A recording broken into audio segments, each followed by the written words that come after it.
Wow, close. Wow. Tangi Eco Park. Assalamualaikum warahmatullah. Hello everyone, your friend I'm Jalal. Welcome to Blog 53. So guys, আজকে আমরা চলে আসলাম টঙ্গী নদী বন্দর একটি পার্কে। এই পার্ক ভিজিট করে আপনাদেরকে দেখাবো। সো ব্লগটি কন্টিনিউ করেন, ইনশাআল্লাহ আজকের ব্লগটি খুব এক্সাইটেড হবে। এটা হচ্ছে প্রবেশপথ।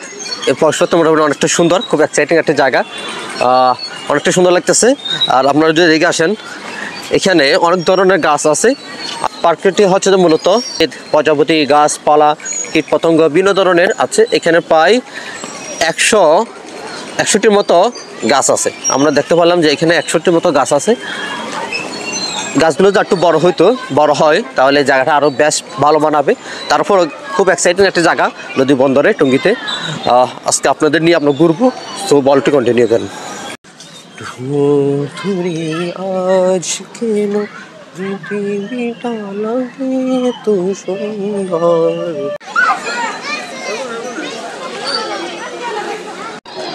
আর আমার সাথে আছেন সাইফুল ইসলাম, আরিফুল ইসলাম, ব্লগ জুড়ে ওরা আমাদের সাথে থাকবে।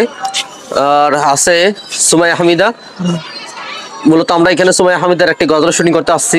তারপরও আপনাদেরকে দেখাবো পুরো এলাকাটা কেমন জায়গাটা। সো আমাদের বলটি কন্টিনিউ করো।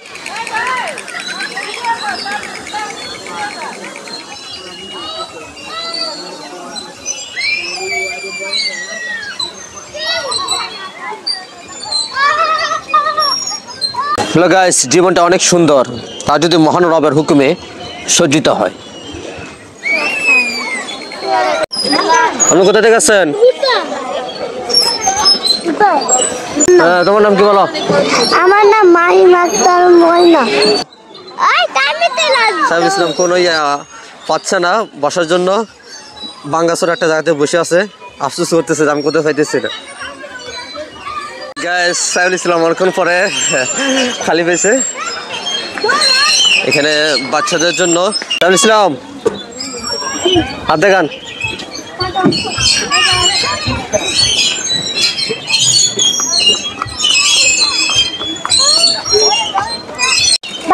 গাইস, বাচ্চাদের মতো আমি উড়ে গেলাম।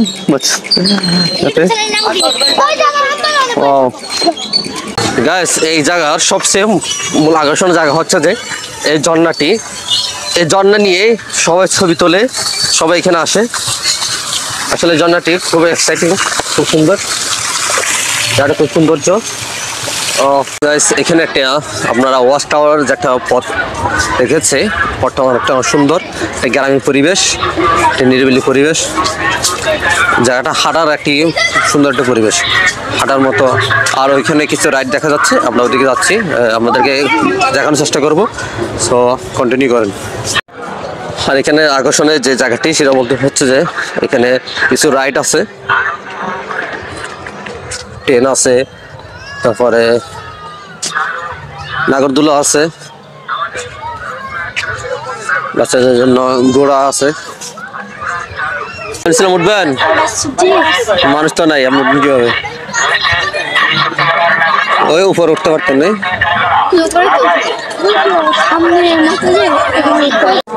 গাইস, এই ইকো পার্কের সবচেয়ে বড় আকর্ষণ জায়গা হচ্ছে যে ওয়াচ টাওয়ার। এই ওয়াচ টাওয়ারে দেখি আমরা উঠতে পারি কিনা।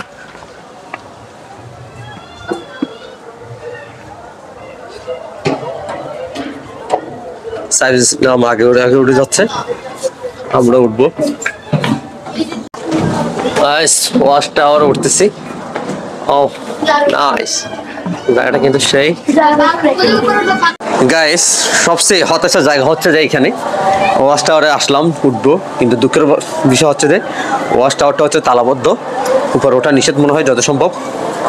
তো আফসোস, আমরা আপনাদেরকে দেখাতে পারলাম না উপর উঠে।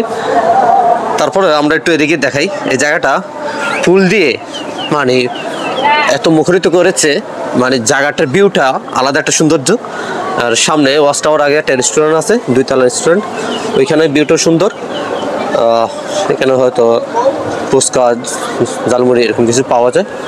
জায়গাটা আসলে মোটামুটি ভালো লাগতেছে। নদীর পাশে তো নদীর পানি শুকিয়ে গেছে, যখন নদীর পানিটা ভরপুর থাকে তখন নদীর আলাদা একটা সৌন্দর্য বা নদীর একটা আকর্ষণ থাকে। তো দুঃখের বিষয় আমরা যাচ্ছি, এখন আমরা আপনাদেরকে বাচ্চাদের জন্য বা আনন্দ দেওয়ার জন্য একটা জিনিস দেখাচ্ছি। সো কন্টিনিউ করেন গাইস, এখানে 8টা জায়গা পেয়ে যাবেন। সো হচ্ছে যে কোনো স্কুল মাদ্রাসা কোনো অনুষ্ঠান করতে চাইলে এখানে একটা মঞ্চ সিস্টেম করছে, সুন্দর একটি জায়গা মঞ্চ। এখানে চাইলে কোনো অনুষ্ঠান করতে পারবেন, কোনো পার্টি বাটু চাইলে এখানে করতে পারবেন। একটা সুন্দর একটা জায়গা, একটা সুন্দর একটা ডিসিশন নিছে। আসলে এরকম একটা জায়গা দরকার, কোনো একটা যে কোনো পার্কে কোনো প্রতিষ্ঠান যদি কোনো একটা অনুষ্ঠান করতে চায় একটা মঞ্চ দরকার। সুন্দর একটা ইয়ে করছে, সিস্টেম করছে। আরো কিছু জায়গা দেখাবো আপনাদেরকে, সে কন্টিনিউ করেন। সাইফুল ইসলাম, এই জায়গাটা কেমন লাগলো আপনার? আজকে আপনার অনুভূতিটা শেয়ার করবেন আমাদের সাথে। হ্যাঁ, ভালোই লাগছে। ওদিকে ওরিয়াটা একটু বেশি ভালো লাগছে। ওই ওয়াচ টাওয়ার তো আপনি উঠতে পারেন নাই, না, তালা মনে আছে। তালা মারা ছিল, এটার জন্য আফসোস থেকে গেল। হ্যাঁ, জি।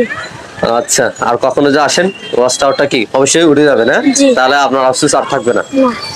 আচ্ছা, আমরা চলে যাব, আমাদের সাথে আছেন সুমাইয়া হামিদা। আমরা সুমাইয়া হামিদার অনুভূতি জানবো। ব্লগ জুড়ে আমাদের সাথে ছিলেন আমার বাগনি সুমাইয়া হামিদা। সুমাইয়া হামিদা, আজকে জায়গাটি আপনার কেমন লাগছে সেটা একটু শেয়ার করুন আমাদের সাথে। ইনশাআল্লাহ অনেক ভালো লাগছে। আমার একটাই আফসোস, আমি ওই নৌকাটা তুলতে পারলাম না। গাইস, নৌকাটা হচ্ছে যে একদম বাংলা, মানে তেমন একটা রানিং না, হাত দিয়ে করতেছে, এই জন্য আমরা ওইখানে উঠি নাই। হ্যাঁ, ওরা চাইলে আরো কি আরো আপডেট টাইপের কিছু দিতে পারতো। রাস্তায় যাই হোক, সুমাইয়া হামিদার আফসোস থেকে গেল। কখন আজ আসে সুমাইয়া হামিদা আফসোসটা মিটাই নেবেন। আসার পরে আরিফ ইসলাম 1 মিনিটের জন্য মনে হয় থামে নাই। মানে এইখানে যে ইয়েগুলো আছে ভ্রমণের বা চড়ার যেগুলো আছে সবগুলো আরিফ ইসলাম একবার না 5-6 বার করে কি শেষ করে ফেলছে। আর দুনিয়াটা একটু বেশি গেছে। হ্যাঁ, মানে যেটুকু টাইম পেয়েছে এতটুকু দূর মানে দুনিয়াটা বিতাইছে। একটু এই দুলনাতে। পাঞ্জাবির অবস্থা পিছে, হ্যাঁ, অবস্থা টাইট।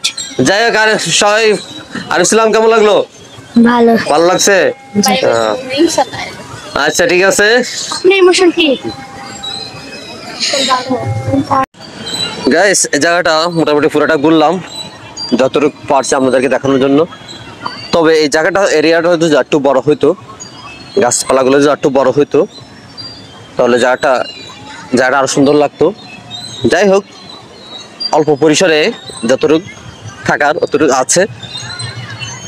আরো কর্তৃপক্ষ যদি আরো ডিফারেন্স কিছু দেওয়ার চেষ্টা করতো জায়গাটাতে, আরো সুন্দর হইতো। যাই হোক, আমরা আজকে ব্লগ থেকে বিদায় নিব। সবাই ভালো থাকবেন, সুস্থ থাকবেন।